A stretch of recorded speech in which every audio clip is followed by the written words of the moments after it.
बात करते हैं symmetric and skew symmetric matrix के बारे में। ठीक है, तो पहले बात करते हैं सिमेट्रिक मैट्रिक्स के बारे में। ठीक है, तो देखो सिमेट्रिक मैट्रिक्स, सिमेट्रिक्स मैट्रिक्स के लिए हमको क्या चाहिए, एक स्क्वायर मैट्रिक्स चाहिए। ठीक है, सिमेट्रिक मैट्रिक्स का कॉन्सेप्ट सिर्फ और सिर्फ स्क्वायर मैट्रिक्स पे ही डिफाइंड है। ठीक है, तो कोई एक स्क्वायर मैट्रिक्स है। ठीक है, मान लेते हैं एक ए नाम का मैट्रिक्स है जो कैसा है, स्क्वायर मैट्रिक्स है। ठीक है, तो अगर ए मैट्रिक्स को सिमेट्रिक मैट्रिक्स बनना है तो इसको क्या कंडीशन सेटिस्फाई करना पड़ेगा कि अगर हम क्या करें, ए का ट्रांसपोज करें और फिर से क्या मिल जाए, ए मिल जाए, उस सिचुएशन में इसको हम क्या बोलेंगे, सिमेट्रिक मैट्रिक्स बोलेंगे। ठीक है, क्या बोला, कोई भी एक ए स्क्वायर मैट्रिक्स है, फिर हम क्या अगर उसका ट्रांसपोज कर रहे हैं और वो ए के ही बराबर आ जा रहा है, उस सिचुएशन में ये वाला ए क्या बन जाता है, सिमेट्रिक मैट्रिक्स बन जाता है। ठीक है, हम क्या करते हैं, एक एग्जांपल से बात कर लेते हैं। जैसे मान लो हमारे पास एक ए नाम का मैट्रिक्स है जिसके अंदर क्या है, √3 2 3 2 -1 और क्या 3 -1 1 है। ठीक है, ये हमारे पास एक ए मैट्रिक्स है। अब क्या करो, इसी का ट्रांसपोज निकालो, मतलब रो को कॉलम में बदल दो, कॉलम को रो में बदल दो, तो ए ट्रांसपोज कितने के बराबर मिलेगा आपको, पहले रो को पहले कॉलम में बदल देते हैं, √3 2 और 3, फिर क्या 2 -1 -1 3 -1 1। तो देखो ये कुछ ए की तरह ही लग रहा है। हाँ, तो यहाँ पे क्या दिख रहा है आपको कि ए ट्रांसपोज भी क्या ए के बराबर है, मतलब ये क्या एक सिमेट्रिक मैट्रिक्स है। ठीक है, एक बात हमेशा याद रखना, मान लेते हैं ये 3x3 का ही है, तो 3x3 के मैट्रिक्स को जनरली हम कैसे डिनोट करते हैं, A11 A12 A13 A21 A22 A23 A31 A32 A33। ठीक है, अब क्या करेंगे, मान लेते हैं हमने पहले रो को पहले कॉलम में बदल दिया। ठीक है, तो पहले रो को पहले कॉलम में बदलेंगे तो ये वाला एलिमेंट का पोजीशन चेंज नहीं होने वाला है, वो वहीं का वहीं रहेगा।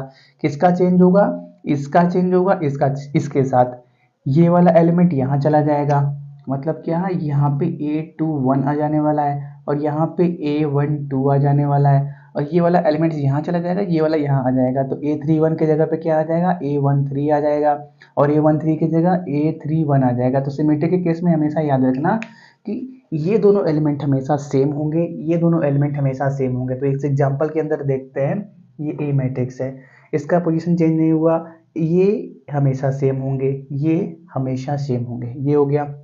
अब क्या करते हैं, सेकेंड रो को पकड़ते हैं, सेकेंड रो को पकड़ेंगे, सेकेंड कॉलम में चेंज करेंगे। तो सेकेंड रो को पकड़ा, सेकेंड कॉलम में किया, तो ये वाला एलिमेंट्स तो पहले ही वहां पे जा चुका है, क्योंकि हमने फर्स्ट रो को फर्स्ट कॉलम में चेंज किया, तो ये वाला एलिमेंट यहाँ पे पहले ही जा चुका है, तो यहाँ पे इसको फर्क नहीं पड़ने वाला। तो देखो हमने इसको पकड़ा और ऐसे कर दिया, तो 2 यहाँ पे भी है, यहाँ पे भी है, 2 यहाँ पे भी है, यहाँ पे भी है, कोई फर्क नहीं पड़ने वाला। एक सेकेंड, अब कहाँ देखो, और इसको भी कोई फर्क नहीं पड़ने वाला है, इसको पकड़ेंगे ऐसे कर देंगे तो ये वाला एलिमेंट्स अपने पोजीशन पे ही रहेगा, फर्क किसको पड़ेगा, A23 को। ठीक है, तो देखो जब इसको पकड़ के ऐसे कर देंगे तो A23 कहाँ आ जाएगा, यहाँ पे आ जाएगा। ठीक है, यहाँ पे क्या आ गया, A23 आ गया। क्या बोला, जब इसको पकड़ा ऐसे कर दिया तो A32 की जगह क्या आ गया, A23 आ गया। ठीक है, अब अगर क्या करेंगे, हम थर्ड रो को पकड़ते हैं और थर्ड कॉलम में चेंज करते हैं। तो इसको पकड़ा ऐसे कर दिया, तो ये वाला एलिमेंट्स तो वैसे ही वहां जा चुका है। अब क्या होगा, ये वाला एलिमेंट्स यहाँ चला जाएगा, जो A32 है वो यहाँ पे आ जाएगा, A32 यहाँ पे आ जाएगा, और ये वाला एलिमेंट्स तो वहीं पे रहने वाला है। ऐसे कर दिया, ऐसे कर दिया, ये तो वहीं पे रहने वाला है, तो उस पर फर्क नहीं पड़ने वाला है। तो देखो 1 2 3, ये डायगोनल्स के एलिमेंट पे कोई फर्क नहीं पड़ने वाला, बस चेंज कौन से होंगे, जो करस्पॉन्डिंग उसके आगे अगल बगल है, ये इससे चेंज होगा, ये इससे चेंज होगा, और ये वाला एलिमेंट इससे चेंज होगा। देखो -1 हमेशा ये सेम रहेंगे। ठीक है, सिमेट्रिक केस में हमेशा ये सेम रहेंगे, चेंज भी कर दिया फिर भी -1 आ गया। ठीक है, क्योंकि हमको ट्रांसपोज करना है, मतलब रो को कॉलम में, कॉलम को रो में बदलना है, तो और ये भी कंडीशन भी सेटिस्फाई कराना है। तो ये हमेशा बात याद रखना कि कोई भी मैट्रिक्स अगर बोल रखा है सिमेट्रिक है, तो ये एलिमेंट बराबर होंगे, ये एलिमेंट बराबर होंगे, और ये एलिमेंट बराबर होंगे। ठीक है, अब इसकी हेल्प से आप कोई भी एग्जांपल बना सकते हो। मान लेते हैं हम एक बी नाम का मैट्रिक्स बनाते हैं, इसको सिमेट्रिक बनाएंगे। ठीक है, 3x3 का ही बनाते हैं, तो डायगोनल पे कुछ भी रख लो, 1 2 3।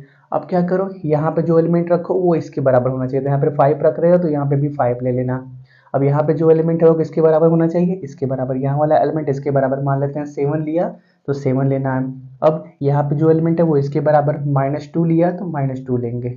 अब इसको क्या कर दो, इसका ट्रांसपोज भी करोगे, बी का ट्रांसपोज भी निकाल रहे हो तो क्या मिलेगा आपको, 1 5 7 5 2 -2 सॉरी -2 7 -2 3, वही दिख रहा है ना, हाँ वही दिख रहा है। तो बस इतने बात याद रखना, कोई भी सिमेट्रिक मैट्रिक्स है तो इन एलिमेंट्स को चेक कर लेना, अगर वो इक्वल है तो उसका ट्रांसपोज निकालो, ना निकालो शॉर्ट तरीके से भी बता सकते हो कि हाँ ये सिमेट्रिक है, ठीक है।